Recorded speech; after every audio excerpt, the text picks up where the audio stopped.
New homes are going to have to be built in London. That is what the think tank Migration Watch says.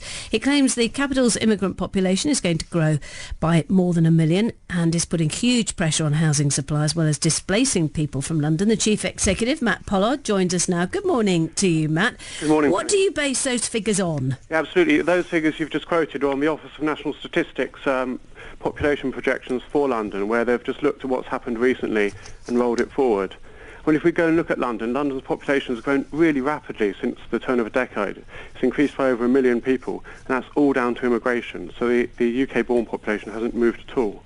Except that you're saying it's displacing people from London. That's right. It's simply down to housing supply. So housing supply hasn't kept up. If you think about how immigration can be accommodated in the capital, so more people can live per room, so that's certainly happened. We've got very overcrowded conditions in Brent and Newham and other parts of London. We can try and build more homes, and that has happened, but it hasn't happened enough. So the only other alternative is you replace the existing population, and we've had a net outflow of Londoners of over 700,000 between the two censuses. And yet we have also seen, Matt, and this is I suppose impossible to predict or factor in, people arriving in relatively large numbers from Poland, far larger than the government expected, but then also a lot of those people leaving. Has this been factored into these figures? Yes, it is. These are all net figures. So, of course, every year, thousands and thousands of people come and go from London, both from the rest of England and also from abroad. But every year also, the foreign-born population of London increases, whereas the UK-born population has remained static. And that actually disguises the figures, because now we have the majority of births in London to foreign-born parents. So what's actually happening is there's a net outflow from London of Londoners to the rest of the country.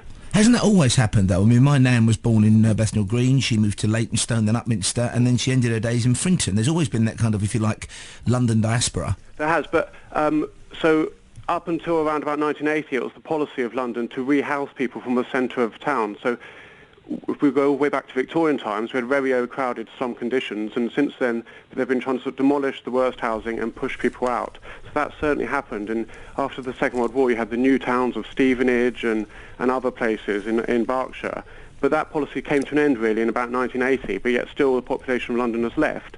And this is at a time when the city's booming, when the service sector's booming. There's lots of more jobs being created in London, but still we find that Londoners are leaving because of the housing constraints.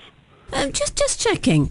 When you talk about immigrants, it's only immigrants the first generation, isn't it? Yeah, no, absolutely. And this is not saying about when someone becomes British or anything like that. It's just saying you have all these flows into London from abroad, and the city's housing stock cannot keep pace with it.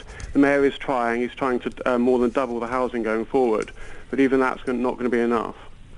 So when we take a step back from this, how has this differed from what's happened in the past, since the 50s or the early 60s, when immigration started to become, you know, on a mass scale, if you like? This has always happened, surely, then? Well, London has, yes, since the Second World War, London has received the lion's share of migrant population to the UK, but it's not always been on the same scale. So the scale since the turn of a century has been unprecedented compared with the historical periods. So, for example, the foreign-born population in 71 in London was about 1.1 million. By 81, it hadn't changed much at all. But then between 91 and 2011, it more than doubled, and it's now over 3 million. And where are these people coming from, do we think? Well, recently they're coming from the EU, but I mean historically they come from all over the world. And this isn't about knocking those guys. I mean they're coming to work. I mean, you know, London is booming, but it's a funny sort of boom that means that sort of Londoners themselves are still having to leave the capital because of housing. Thank you very much for joining us this morning, Matt Pollard, the Chief Executive of Migration Watch, the independent think tank monitoring immigration, isn't it?